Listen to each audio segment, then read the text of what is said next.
bonsoir à tous. À la une de l'actualité de ce 29 janvier, fin de mission à Conakry de la délégation de la République de Sierra Leone. Des résolutions sont prises, entre autres, la réouverture des frontières entre nos deux pays. Vous suivrez dans ce journal la déclaration commune des deux parties.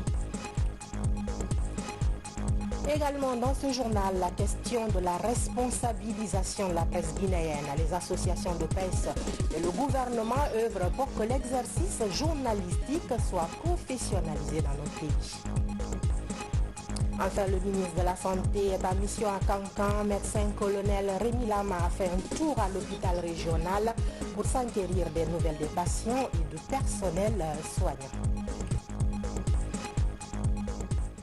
Voilà, c'est tout pour les titres. Mesdames et messieurs, bonsoir. Très ravi de vous retrouver au compte de cette grande édition. La délégation sierra-léonaise en séjour de travail dans notre pays a bouclé sa mission. La réouverture de la frontière, la démarcation de la frontière Yenga-Nongoa ainsi que le renforcement des liens de coopération entre nos deux pays sont les principales résolutions issues des discussions. Guinéens et sierra-léonais ont fait une déclaration commune lue par le ministre guinéen des Affaires étrangères et des Guinéens de l'étranger. Suivi. Déclaration commune sur les relations entre la Sierra Leone et la Guinée. Considérant les grandes préoccupations soulevées par son Excellence le Président Alpha Condé en réponse à la lettre de son jeune frère et homologue, son Excellence le Président Julius Maada Bio, transmise par le chef de la délégation sierra-léonaise, Dr Abbas Boundou, président de l'Assemblée nationale de la République de Sierra Leone. Notant la suggestion du président de la République que la délégation rencontre ses homologues du gouvernement guinéen afin de saisir toute la portée des raisons de la fermeture unilatérale des frontières entre les deux pays. Préoccupé que toute nouvelle détérioration de la paix et de la sécurité entre les deux pays ne sera pas dans l'intérêt mutuel des deux peuples. Aspirant au retour à des relations normales entre les gouvernements et les peuples des deux pays, conscient que les communautés frontalières des pays sont peuplées de groupements ethniques à cheval sur les frontières coloniales tracées entre nous, résolu que les gouvernements des deux pays font tout leur possible pour s'assurer qu'aucune autre action ou omission ne permette l'exploitation de nos vulnérabilités communes pour créer une quelconque instabilité au sein et entre nos deux pays. En conséquence, des représentants de haut niveau de la Sierra Leone et de la Guinée se sont réunis à Conakry, République de Guinée, du 27 au 28 janvier 2021 et ont discuté de la réouverture de la frontière entre la Sierra Leone et la Guinée, la démarcation de la frontière à Yenga-Nongoa et les questions de sécurité et coopération en général entre nos deux États. Au cours des discussions, les deux parties ont convenu d'un cadre de concertation pour résoudre les préoccupations dans les plus brefs délais. Les deux parties ont réaffirmé leur engagement en faveur du renforcement des relations bilatérales entre les deux pays et souligné en outre l'importance de la libre circulation des personnes et des biens comme essentielle au développement de nos deux États. Dans le cadre des actions immédiates à entreprendre, il a été convenu qu'une délégation guinéenne se rendra en Sierra Leone en février 2021 pour travailler avec ses homologues sierra-léonais afin de convenir d'un terrain d'entente pour une coopération plus approfondie. Cela servira de base de discussion entre les deux chefs d'État qui se réuniront pour conclure sur les questions soulevées. Les deux parties ont souligné leur engagement à entretenir et renforcer l'amitié et la coopération historique qui unissent les deux peuples en tant que famille depuis des générations. Son Excellence le professeur Alpha Condé, président de la République de Guinée, a adressé ses salutations les plus chaleureuses et les assurances de coopération continue à son frère et collègue, son Excellence M. Julius Maada Bio, président de la République de Sierra Leone, et a exprimé le souhait de le recevoir à Conakry à sa meilleure convenance. Fait à Conakry, ce vendredi 29 janvier 2021. Et puis, adoption de deux importantes lois du côté de l'Assemblée nationale. La loi fixant les conditions d'exercice des activités de carrière en République de Guinée et celle instituant un monopole d'importation des produits pétroliers. Deux lois adoptées suite à plusieurs constats. Robert Siditolno pour plus d'éclaircissement. Dans son rapport, l'institution parlementaire indique que le secteur est sous-exploité et n'attire pas trop les entreprises privées guinéennes. Aussi, les activités d'exploitation de carrières se font dans les conditions anarchiques, entraînant les conséquences en termes de dégradation de l'environnement. L'Assemblée nationale souligne encore le déficit de couverture des besoins de projets miniers et d'infrastructures routières et immobilières en termes d'approvisionnement en matériaux provenant des carrières. D'où l'adoption de cette loi qui place désormais l'exercice de l'activité de carrière sous l'autorité du ministère des Mines et de la Géologie en vue d'inverser les tendances. L'État, en initiant ce projet de loi, prévoit désormais l'obligation pour toute société demandeuse d'autorisation d'exploitation des carrières d'être contrôlée par des citoyens guinéens. Dès lors, les conditions à remplir pour avoir l'autorisation d'exploitation des carrières sont être une personne physique ou morale de droit guinéen. Elle naît des initiatives prises par le gouvernement pour l'accélération du rythme de promotion du contenu local dans le secteur minier et bien sûr dans le secteur connexe. La seconde loi adoptée par les députés est celle qui donne désormais à l'État guinéen le monopole d'importation des produits pétroliers. Les dispositions de cette loi votée indiquent qu'une nouvelle société publique sera créée par décret, histoire de garantir la sécurité énergétique à travers un contrôle direct des quantités importées. L'importation des produits pétroliers est pêle-mêle dans le pays aujourd'hui. Ça fait qu'on ne parvient pas à contrôler forcément la qualité quand tout le monde importe. Le stock de sécurité n'est pas constitué et l'approvisionnement n'est pas forcément sécurisé. Surtout qu'on ne parvient pas avec la disparité d'acheter le produit de bonne qualité à bon prix. Avec cette société nationale qui va être créée, on va centraliser l'ensemble des commandes, les passer avec un fournisseur qui garantit à la fois la qualité et le prix. Ces deux lois viennent s'ajouter aux nombreuses déjà adoptées par la 9e législature au cours de cette session ordinaire unique des lois qui a ouvert ses portes depuis le 5 octobre 2020 dernier. Le nouveau chef de la diplomatie guinéenne a pris fonction ce matin devant plusieurs membres du gouvernement. Ibrahima Khalil Kaba entend poursuivre les chantiers ouverts par son prédécesseur, notamment la mise en œuvre des recommandations issues de la conférence diplomatique pour mieux fédérer la diplomatie guinéenne. Alphaïs Agaba. Après 8 ans à la présidence de la République en tant que chef de cabinet puis directeur de cabinet, Ibrahima Khalil Kaba est le nouveau chef de la diplomatie guinéenne. Il aura la charge de poursuivre l'application effective des carrières consulaires et diplomatiques. Il devra veiller également à la mise en œuvre des recommandations de la conférence diplomatique. La confiance en votre capacité à mettre en œuvre les conclusions et recommandations de la conférence diplomatique lors de laquelle vous avez, sans complaisance, révélé les maux qui minent notre diplomatie et proposer des solutions pour la rendre plus performante et à la hauteur des ambitions du pays. Ce chantier ambitieux de transformation de la fonction et de la carrière diplomatique pour une diplomatie au service du développement se traduira par la poursuite et l'approfondissement des réformes dans le dialogue et la confiance. En particulier, et j'ai compris le message, le respect de la carrière diplomatique et consulaire. Nous sommes aujourd'hui à la passation de service dans un département de souveraineté par excellence. Si l'État s'est fondé sur les principes de sécurité et de défense, son expression la plus forte et la plus éternelle est son existence à l'extérieur de ses frontières, donc sa diplomatie. Et notre pays est un pays qui repose sa politique sur la gestion participative. J'ai besoin, et je suis heureuse de l'avoir entendu dans les différents discours, de votre ferme et sincère collaboration pour mener à bien la mission dévolue à notre département.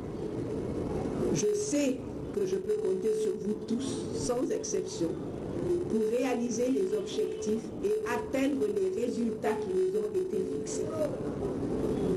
Pour ma part, je veux vous rassurer de mon engagement total à faire de ce département stratégique l'exemple de ce que peut être une gestion axée sur le résultat en Guinée. Le rajeunissement de l'administration, la formation des jeunes cadres et la dotation des travailleurs à moyens de locomotion et à matériel informatique, ce sont entre autres doléances formulées par la section syndicale du ministère à l'occasion de la passation de témoins. Dans l'actualité également, conférence des chefs d'état-major des armées africaines par visioconférence, une conférence à laquelle participe le chef d'état-major général des armées guinéennes sous l'égide du commandement américain pour l'Afrique, AFRICOM. Les opérations combinées et la professionnalisation de la force sont les deux thèmes au cœur de cette conférence. Adjudant Alassane Diaby, correspondant de la presse militaire. En 2011, la réforme du secteur de sécurité est mise en œuvre. Le but est de bâtir une armée républicaine et professionnelle qui participe au développement socio-économique de la nation et aux opérations de maintien de la paix à l'échelle internationale. Pour y parvenir, des conventions de coopération militaire sont signées entre la Guinée et plusieurs pays à travers le monde, notamment les États-Unis à travers le commandement militaire américain pour l'Afrique, AFRICOM. Dans cette dynamique, le chef d'état-major général des armées participe à une visioconférence axée sur les opérations combinées et la professionnalisation de la force. Cette conférence d'aujourd'hui va développer deux thèmes principaux. Le premier thème concerne ce qu'on appelle les opérations combinées, comme nous le voyons un peu partout dans le pays, au niveau national, qu'au niveau régional ou bien qu'au niveau multinational. Il est question aussi, en second thème, de parler de la professionnalisation de la force. La Guinée est à sa deuxième participation à cette rencontre des chefs d'état-major, après celle de 2017. Les chefs d'état-major des armées africaines se retrouvent aujourd'hui en visioconférence autour des questions liées aux défis sécuritaires et des opportunités qui s'offrent à l'ensemble de tous pour pouvoir améliorer tout ce qui a trait à la sécurité, à la sûreté et à la prospérité en Afrique. AFRICOM est un commandement unifié pour l'Afrique créé par le département de la défense des États-Unis en 2007 et entré en fonction en 2008. Il coordonne toutes les activités militaires et sécuritaires des États-Unis sur le continent. De la professionnalisation, il en est également question au sein des médias guinéens. L'exercice journalistique souffre souvent d'amateurisme dans notre pays, ce que souhaitent corriger les associations de presse et le gouvernement qui sont déjà à pied d'œuvre. L'objectif est d'amener les hommes des médias à éviter par eux-mêmes des erreurs pouvant les conduire à s'expliquer devant la loi. Mamad Alpha Baldé. Longtemps oublié dans les tiroirs, l'Observatoire guinéen de déontologie de l'éthique des médias est sur le point d'être réveillé. Avec la libéralisation des ondes et l'arrivée de nouveaux types de médias, la responsabilité des journalistes dans le traitement de l'information n'est pas toujours sans reproche. Au département en charge de la communication et de l'information, ces représentants de différentes structures et associations de presse se penchent sur la relance de l'Oguidem. Il faut dire que l'Oguidem, qui a fait son temps dans les années 90, au moment où donc la presse privée faisait ses premiers pas, avait joué un rôle important parce que cet organe permettait, avant même la saisine du CNC à l'époque ou de la justice, de plancher sur les fautes que les journalistes auraient pu commettre dans l'exercice de leur métier. Le ministère a demandé donc au cadre permanent de concertation d'essayer de travailler afin d'aider la presse à relancer en son sein l'Oguidem. Ce sera le jugement des pairs. Donc ce sont les journalistes qui devront être interpellés sur leur façon de travailler. La future organisation pourrait contribuer à améliorer le professionnalisme des journalistes à tous les niveaux et prévenir, voire éviter d'éventuelles dérives journalistiques. L'Oguidem, dans le temps, a eu à poser des actes concrets allant dans le sens d'aider les journalistes à se professionnaliser, mais aussi à corriger en amont les erreurs qui arrivent, les erreurs de parcours à causer sur le terrain, parce que nul n'est parfait. Et c'est pourquoi l'esprit du ministère allant dans le sens de nous convoquer, nous les associations, mais aussi toutes les organisations professionnelles de presse en Guinée, pour que nous puissions nous retrouver autour de la table afin de mettre en place le bureau de l'Oguidem. Je crois que c'est une initiative salutaire. Aujourd'hui, le gouvernement et les associations de presse entendent unir leurs efforts pour réussir à bâtir une presse nationale responsable dont le professionnalisme et la réputation seront reconnus de tous. Par ailleurs, l'entrepreneuriat dans les nouvelles technologies de l'information et de la communication fait du chemin en Guinée. Pour promouvoir un environnement propice à l'innovation, une trentaine de jeunes développeurs d'applications renforcent leurs connaissances dans un domaine bien précis. El Gassimouba. L'économie numérique constitue une nouvelle tendance dans le pays. C'est pourquoi ils sont nombreux, ces jeunes, à s'intéresser à la formation. Une trentaine de jeunes développeurs d'applications reçoivent leur certificat de formation en développement d'applications USSD, service supplémentaire pour des données non structurées. Des innovations enregistrées de part et d'autre sont mises à la connaissance de ces jeunes. Cette technologie nous permettra ici de développer des applications que même les plus reculés, les villages les plus reculés pourront exploiter dans le but d'améliorer leur niveau de vie. L'entrepreneuriat dans les Intiques fait appel au financement des start-up, d'où l'appui de l'Union européenne à travers le programme Integra mis en exécution par le Centre du commerce international. La réception de ces certificats favorisera à ces jeunes développeurs des opportunités d'emploi et d'auto-emploi dans les technologies de l'information et de la communication.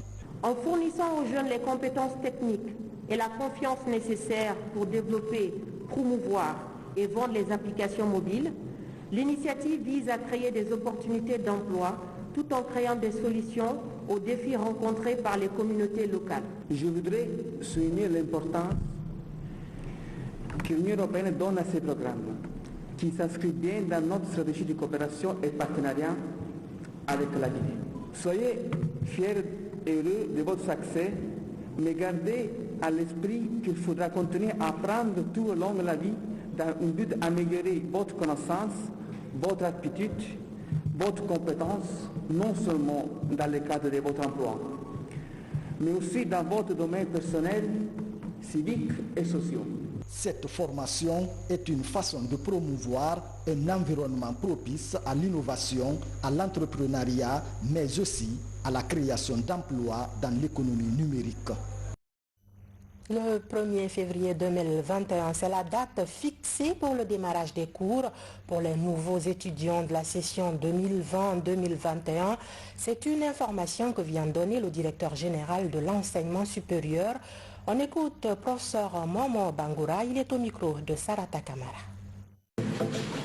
Le ministère de l'enseignement supérieur et de la recherche scientifique porte à la connaissance de l'ensemble des étudiantes et étudiants nouvellement orientés dans les institutions d'enseignement supérieur public, ainsi que les enseignants-chercheurs, les recteurs et directeurs généraux des institutions d'enseignement supérieur, que la rentrée des nouveaux étudiants de première année de l'année universitaire 2020-2021 est fixée au lundi 1er février 2021 à 8 heures précises sur toute l'étendue du territoire national.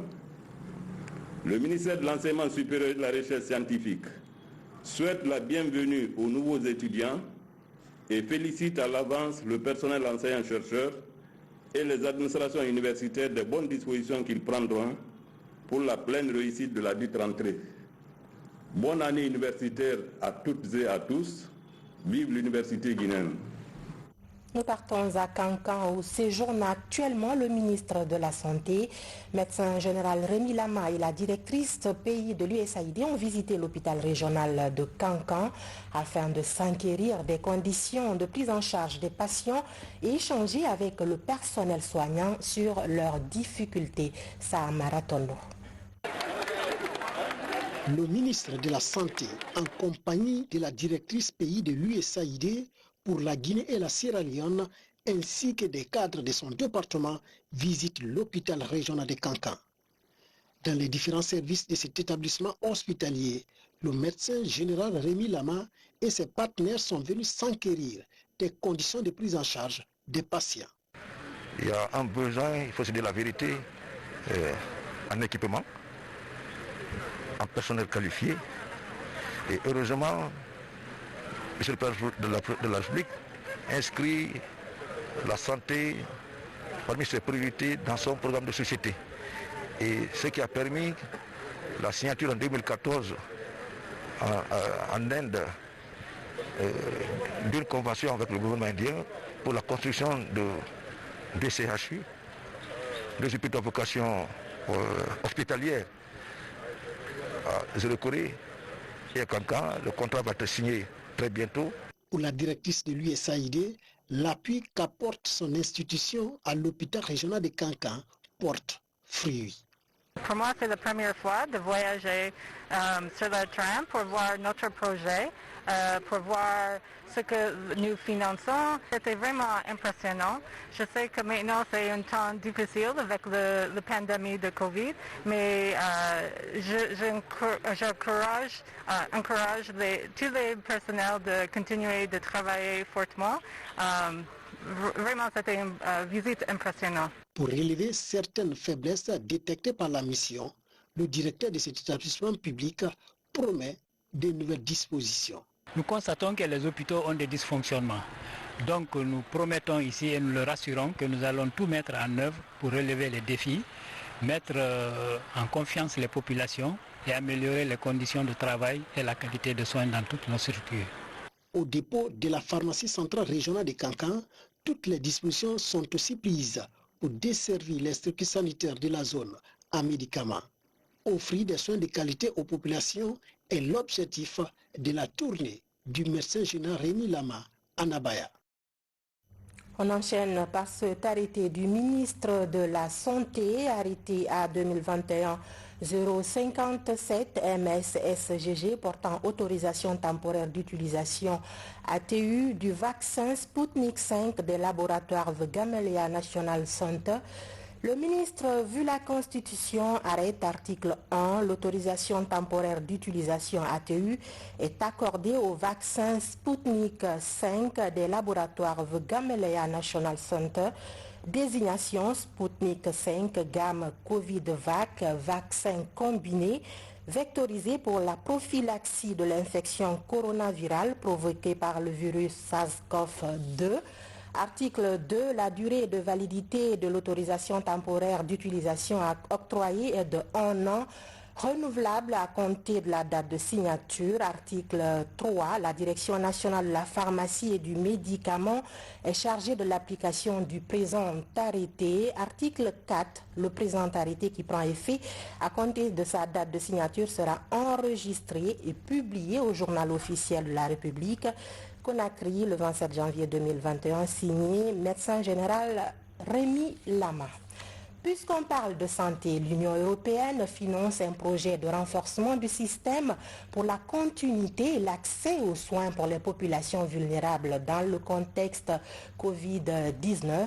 200 prestataires de santé primaire sont ciblés dans les régions de Conakry, Kindia-Mamou et Labi. Memouna Bella Diallo. Cette formation des prestataires de santé primaire coïncide avec la deuxième vague du Covid-19 qui menace une partie de la population mondiale.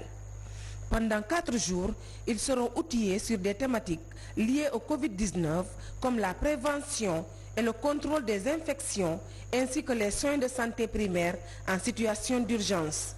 Ces agents ont été sélectionnés dans 40 centres de santé et 3 hôpitaux du pays. Tous ceux qui contribuent à renforcer les compétences des agents va contribuer à diminuer l'épidémie et va nous aider à finir avec l'épidémie. La formation que nous visons ne doit pas, comme les formations classiques, être formée et classer tout dans le tiroir. Nous souhaitons que cette formation puisse apporter un impact sur la santé de la population. La formation de ces agents de première ligne dans la lutte contre le Covid-19 est financée par l'Union européenne pour un coût global de 1,8 million d'euros. Les ONG MEMISA et Fraternité Médicale Guinée exécutent ce projet dont la durée est de 18 mois. Actuellement, nous sommes en train de renforcer la capacité des prestataires de santé, de ces 40 centres de santé, de ces 3 hôpitaux. Maintenant, c'est une part des personnels de ces 40 centres de santé qui sont ici pour bénéficier d'une formation en termes de prévention, contrôle des infections, aussi bien standard qu'en matière de Covid-19, mais aussi en termes de réorganisation des centres de santé et aussi des soins de santé en période d'urgence, surtout en termes de prévention, contrôle des infections. En plus du renforcement de capacité des personnels de santé, des séances de sensibilisation sont dans la ligne de mire des ONG, MEMISA et FMG afin d'augmenter le taux de fréquentation des centres de santé. La lutte contre le paludisme, le VIH, la tuberculose et les accouchements à risque constituent l'autre combat que compte mener le projet. Santé toujours avec le lancement d'un autre projet pour renforcer la prise en charge des personnes vivant avec le VIH-Sida en Guinée. C'est un appui des partenaires qu'exécute Solidarité Thérapeutique et Initiative pour la Santé. Yaya Silla, reportage. La problématique d'une prise en charge de qualité des personnes vivant avec le VIH en Guinée est une préoccupation du ministère de la Santé et de ses partenaires techniques et financiers. Le nouveau projet, lancé par le secrétariat exécutif du Comité national de lutte contre le VIH, en collaboration avec Solidarité Thérapeutique et Initiative pour la Santé, SOLTIS, vise à remettre les usagers au cœur de la lutte contre la pandémie en Guinée. L'une des spécificités de ce projet, c'est de créer une dynamique collective, faire en sorte que les gens puissent travailler en équipe. Vous savez que, on l'a dit, le sida, le VIH, c'est une maladie chronique, qui est une maladie éprouvante avec beaucoup de connotations sociales. Donc pour que aussi bien les soignants du côté clinique, les médecins puissent vraiment travailler en harmonie avec les accompagnateurs psychosociaux qui sont dans la communauté et pour l'accompagnement des malades du VIH. Donc le projet riche pour les 3 prochaines années. L'autre spécificité, c'est aussi qu'on va beaucoup travailler pour renforcer les capacités des partenaires associatifs. En Guinée, seulement 58% de personnes vivant avec le VIH connaissent leur statut sérologique et reçoivent le traitement ARV. Ces résultats questionnent la qualité de prise en charge des patients. Il y a encore assez d'efforts que nous devons conjuguer. C'est pour dire que nous avons atteint un certain nombre de résultats par votre accompagnement, mais le fait que ce soit reconnu qu'il y a beaucoup d'efforts encore qui restent à fournir, il est important que nous puissions conjuguer les efforts pour que ce nouveau projet, comme il a si bien dit, pour le 3 ans, que nous permette d'améliorer encore davantage la qualité de la prise en charge des personnes vivant avec le VIH-Sida. Le comité de pilotage opérationnel réuni ici a validé le plan de la première phase d'exécution. Toutes les structures impliquées dans la phase opérationnelle vont mettre la main à la pâte pour réduire sensiblement le nombre de personnes vivant avec le VIH. Une délégation du système des Nations Unies en Guinée rend visite aux acteurs locaux de la préfecture de Boké. Les échanges ont porté sur les difficultés rencontrées dans la réalisation des activités afin de trouver des solutions, parmi lesquelles un accompagnement de ses partenaires au développement. Younousa Tawel Kamara. Ils sont jeunes entrepreneurs et femmes d'entreprise, mais aussi personnes vivant avec les handicaps physiques de Boké à prendre part à cette consultation. Face aux représentants du système des Nations Unies en Guinée, ces acteurs locaux expliquent les problèmes auxquels ils sont confrontés dans l'exercice de leurs activités génératrices de revenus. Des activités qui devraient leur permettre aussi de contribuer au développement socio-économique du pays. Si on se contente seulement des intérêts, des besoins pratiques qui consistent, n'est-ce pas, à mettre à leur disposition des financements, des matériels de travail, sans avoir les intérêts stratégiques qui leur permettent vraiment d'apprendre de l'alphabétisation pour pouvoir au moins écrire les noms, prénoms et noms des femmes qui leur doivent. Donc nous demanderons aussi aux décideurs d'aider les femmes de Boké à avoir vraiment un frigo pour la conservation de leurs produits. Au cours de leur exposé, les agents du système des Nations Unies en Guinée ont indiqué qu'ils ont prêté une oreille attentive à ces acteurs locaux. Ils ont promis d'étudier les difficultés qui entravent le bon fonctionnement de leurs activités quotidiennes avant de proposer des pistes de solutions. Aujourd'hui, on parle avec différents groupes, entre autres les femmes, les jeunes, personnes vivant avec handicap et représentants du secteur privé, afin de les écouter, d'intégrer leurs recommandations de nos initiatives des Nations Unies concernant le développement en Guinée et de les intégrer d'une manière qui prend en charge le contexte local de Bokeh. Après la préfecture de Bokeh, ces responsables du système des Nations Unies en Guinée vont également se rendre dans les autres préfectures du pays. Une manière de cerner les contraintes auxquelles sont confrontés ces acteurs locaux. C'est tout pour ce journal. Grand merci à vous de l'avoir suivi. Bonsoir et à demain.